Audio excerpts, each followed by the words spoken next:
అంతర్ముఖం ఎపిసోడ్ 9 శీర్షిక సంతోషం ఎందుకు నిలబడదు. ఉపశీర్షిక మనిషి సంతోషాన్ని వెంబడిస్తాడు, కాని అది ఎప్పుడూ ముందే ఉంటుంది. మనం వెతికేది ఒకటే.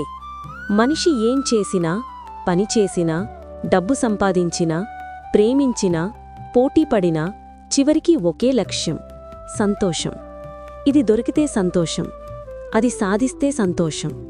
కానీ ఒక ప్రశ్న: సంతోషం నిజంగా దొరుకుతుందా? సంతోషం తాత్కాలికమా? కొత్త ఫోన్ కొన్నావు, కొన్ని రోజుల ఆనందం. ప్రమోషనొచ్చింది, కొన్ని వారాలు గర్వం. ఎవరైనా ప్రేమగా మాట్లాడారు, కొన్ని గంటలు ఉత్సాహం. తర్వాత మళ్లీ సాధారణ స్థితి. ఎందుకు సంతోషం నిలబడటం లేదు? కారణం వస్తువులో లేదు. మనకనిపిస్తుంది సంతోషం వస్తువు వల్ల వచ్చింది. కాని నిజమేమిటంటే ఆ క్షణంలో మన కోరిక తాత్కాలికంగా ఆగింది. కోరిక ఆగిన చోట మనసు ప్రశాంతమైంది. ప్రశాంతతే మనకు సంతోషంలా అనిపించింది. కోరికల ఆట. మనిషి ఇలా అనుకుంటాడు, ఇంకొంచెం ఉంటే సరిపోతుంది. కాని ఇంకొంచెం ఎప్పుడూ ముగియదు. ఒక కోరిక తీరగానే మరొకటి వస్తుంది. ఇలా మనసు ఎప్పుడూ భవిష్యత్తులో ఉంటుంది. భవిష్యత్తులో ఉన్న మనసుకు ప్రస్తుత సంతోషం కనిపించదు. పోలికల విషం.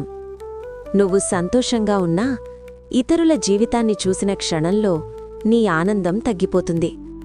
ఎందుకంటే సంతోషం పోలికలతో కొలిస్తే అది నిలబడదు. నువ్వు నీ జీవితం అంగీకరించని చోట సంతోషం ఉండదు. నిజమైన సంతోషం ఎక్కడుంది?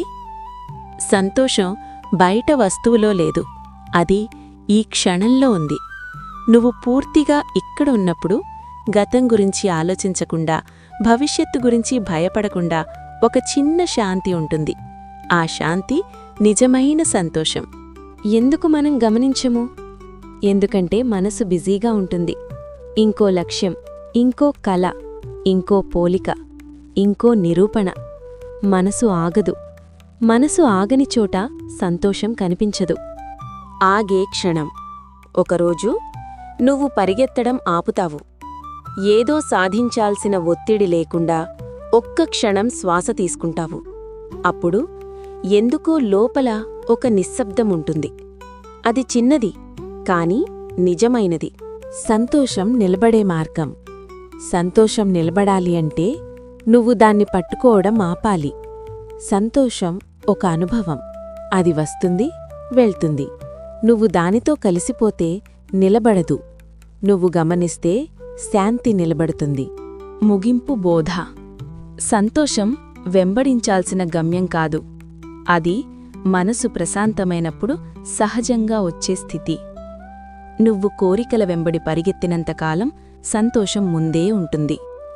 నువ్వు ఆగిన క్షణంలో అది నీలోనే ఉంటుంది. ముగింపు వాక్యం. సంతోషాన్ని వెతికితే అది దూరమవుతుంది. నిశ్శబ్దంగా ఉన్నప్పుడు అది నీలోనే కనిపిస్తుంది. Friends, please subscribe, like, share and comment మన ఛానల్.